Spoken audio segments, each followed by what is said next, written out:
Pernahkah kamu mendengar tentang makhluk-makhluk Allah yang begitu menakutkan? Bahkan malaikat pun takut pada mereka? Ada yang wajahnya dipenuhi api, tubuhnya lebih besar dari gunung, hingga makhluk yang akan menghancurkan dunia di akhir zaman. Siapa saja mereka? Inilah 7 makhluk paling mengerikan yang diciptakan Allah Subhanahu wa Ta'ala, yang akan membuatmu semakin takjub akan kekuasaannya. Assalamualaikum warahmatullahi wabarakatuh. Selamat datang sahabat beriman. Semoga kita semua selalu dalam lindungan Allah Subhanahu wa Ta'ala. Salam hangat dari kami di Sejarah Islam Dunia. Jangan lupa tekan tombol subscribe sebagai dukungan dakwah kita bersama. Yang pertama, Malik, penjaga neraka Jahannam. Dalam keheningan abadi neraka Jahannam, ada satu sosok yang tidak pernah tersenyum. Namanya Malik. Ia bukan sembarang malaikat.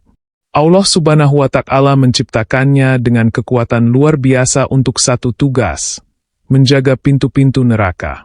Dalam surah Az-Zuhruf ayat 77, digambarkan bagaimana para penghuni neraka memohon kepada Malik agar mereka dibinasakan, karena tidak tahan dengan siksaan yang terus-menerus. Tapi Malik menjawab dengan ketegasan, tanpa empati. Sesungguhnya kamu akan tetap tinggal di neraka. Dalam riwayat hadits dan tafsir, disebutkan bahwa wajah Malik sangat menyeramkan. Matanya tajam seperti bara api yang membakar. Tubuhnya besar menjulang, lebih tinggi dari gunung tertinggi di dunia. Tidak seperti malaikat lain yang lembut, Malik diciptakan dengan kekerasan yang menggambarkan murka Allah. Ia tidak memiliki rasa lelah, tidak pernah bosan, dan tidak pernah berhenti melaksanakan tugasnya. Bayangkan, seluruh makhluk di neraka menjerit, menangis, merintih siang dan malam. Tapi Malik tetap berdiri tegak, menjaga agar tidak satu pun penghuni neraka bisa melarikan diri. Ia adalah lambang kekuasaan Allah yang Maha Adil. Tidak ada belas kasih dalam dirinya terhadap para pendosa.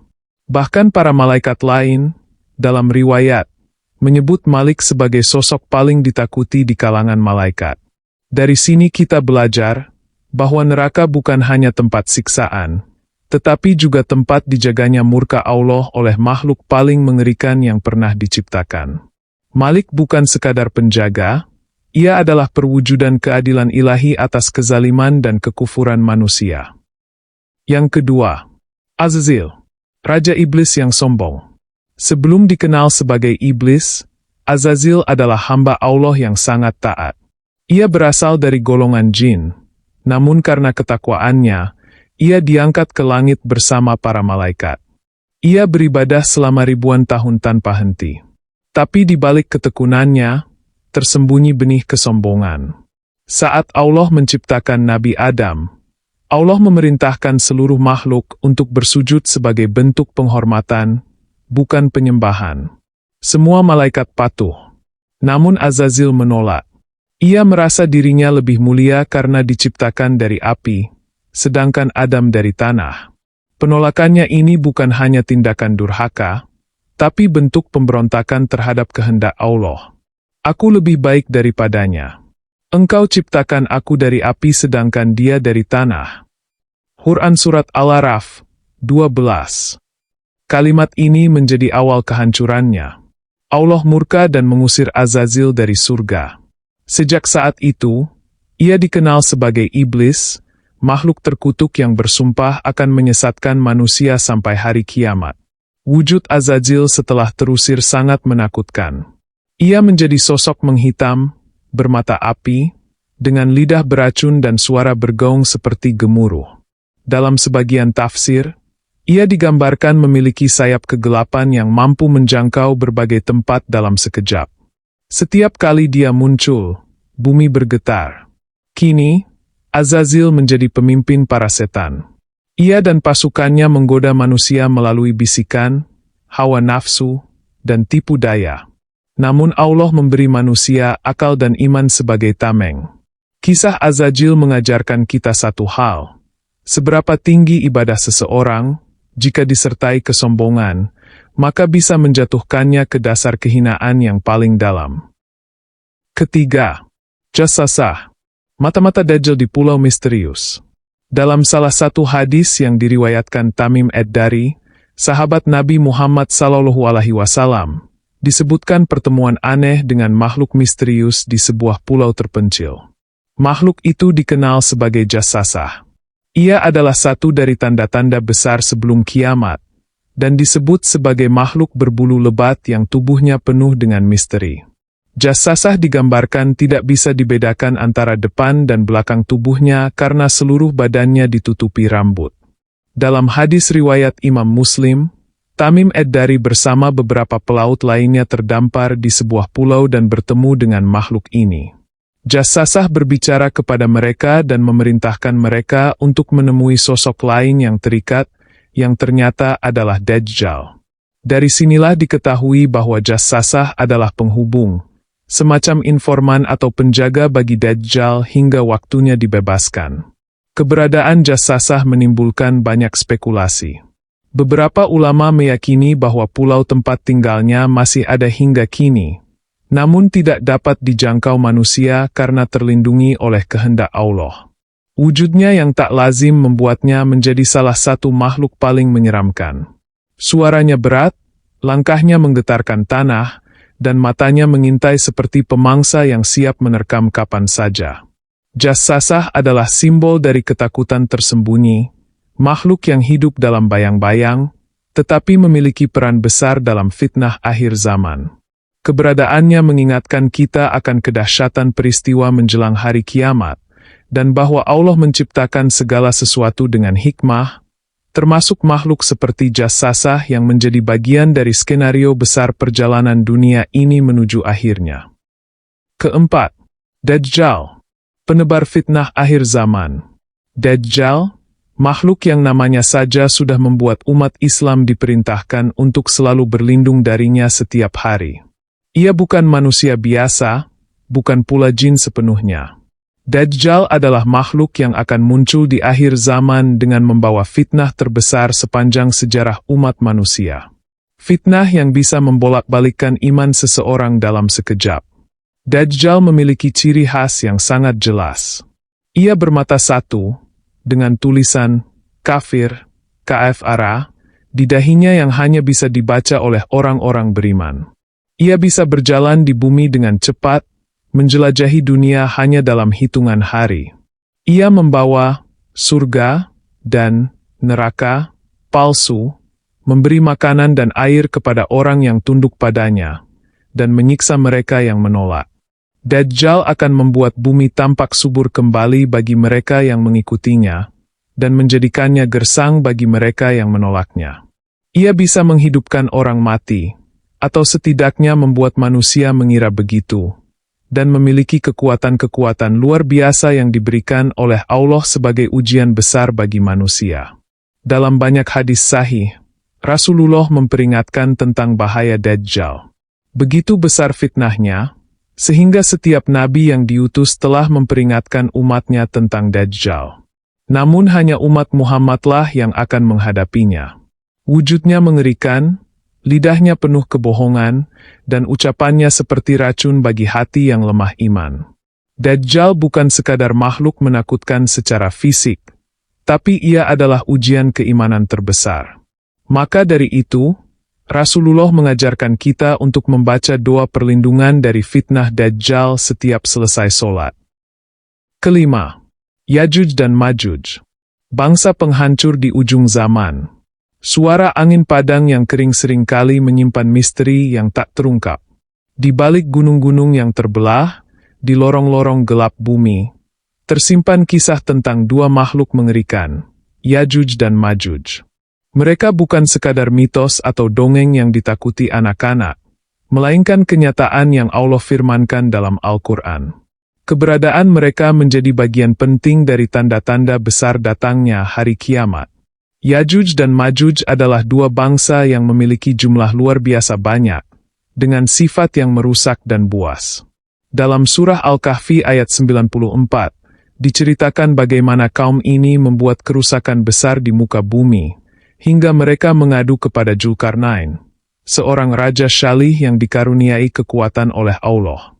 Mereka berkata, "Wahai Dzulkarnain, Sungguh, Yajuj dan Majuj adalah orang-orang yang berbuat kerusakan di bumi, maka dapatkah kami memberikan imbalan kepadamu agar engkau membuat dinding antara kami dan mereka? Surah Al-Kahfi 94. Zulkarnain pun membangun dinding besar dari besi dan tembaga cair sebagai benteng penahan mereka. Dinding itu bukan dinding biasa. Ia kokoh, tak bisa ditembus, tak bisa dipanjat. Dengan pertolongan Allah, kaum perusak ini berhasil dibendung dari interaksi langsung dengan umat manusia. Namun Allah telah menakdirkan bahwa kelak di akhir zaman, tembok itu akan runtuh. Dalam surah Al-Anbiya ayat 96 disebutkan, hingga apabila Yajuj dan Majuj dibukakan, temboknya, dan mereka turun dengan cepat dari seluruh tempat yang tinggi. Dari sini para ulama memahami bahwa Yajuj dan Majuj akan muncul di akhir zaman sebagai fitnah besar. Mereka akan membanjiri bumi dengan jumlah luar biasa, minum semua air, membunuh siapa saja yang mereka temui, bahkan konon mereka berkata telah membunuh penghuni langit jika tidak dicegah oleh Allah. Rasulullah menggambarkan dalam hadits-hadits syahih bahwa jumlah mereka luar biasa besar. Disebutkan bahwa dari setiap 1.000 orang, 999 berasal dari Yajuj dan Majuj, dan hanya 1 dari umat manusia biasa. Sebuah gambaran yang mencengangkan dan membuat merinding. Dikisahkan pula bahwa mereka akan merusak bumi hingga Allah mengutus Isa bin Maryam, alaihi salam, yang bersama para pengikutnya akan berdoa memohon perlindungan kepada Allah. Maka Allah akan membinasakan mereka bukan dengan pedang atau perang, melainkan dengan uluran kekuasaannya. Allah mengirim semacam ulat yang menyerang leher mereka hingga semuanya tewas seketika. Bau busuk mereka akan memenuhi bumi hingga Allah kirimkan hujan untuk membersihkannya. Bayangkan, makhluk-makhluk ini hidup saat ini, di balik tembok yang hanya Allah tahu di mana. Mereka menunggu saatnya untuk muncul kembali, menjadi salah satu tanda besar kehancuran dunia. Keberadaan mereka adalah peringatan besar bahwa dunia ini ada ujungnya, dan hanya mereka yang berimanlah yang akan diberi perlindungan oleh Allah. 6. Narakal, makhluk dari kedalaman neraka. Di antara makhluk yang disebut dalam catatan klasik Islam, ada satu yang jarang dikenal, namun cukup menggetarkan bila kita mendalami sifat dan keberadaannya, yakni narakal.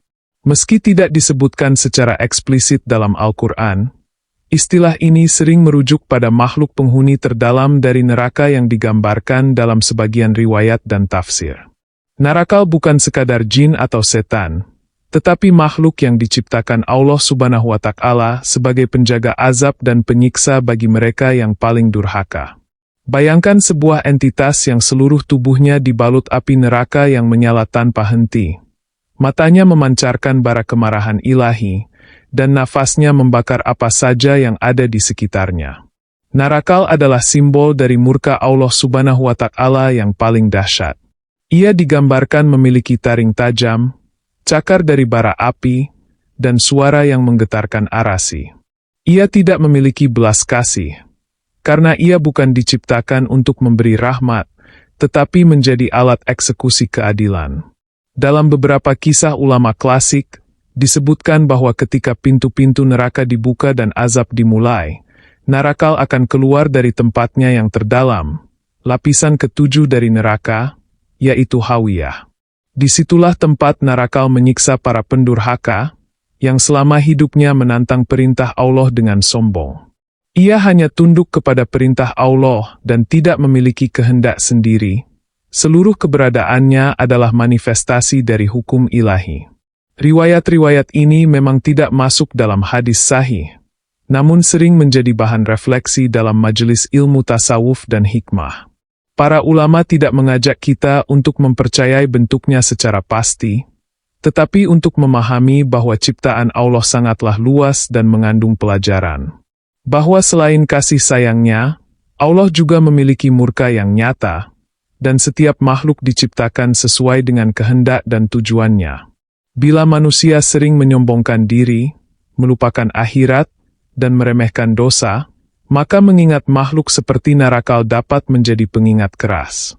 Bukan untuk menakut-nakuti secara membabi buta, melainkan untuk menanamkan rasa takut yang sehat, khauf, yang mengantar pada taubat dan ketundukan sejati. Dan yang terakhir, ketujuh, Malaikat Izrail, sang pencabut nyawa. Dari semua makhluk mengerikan yang diciptakan Allah Subhanahu wa Ta'ala, mungkin tak ada yang lebih ditakuti oleh manusia daripada Malaikat Izrail, sang pencabut nyawa.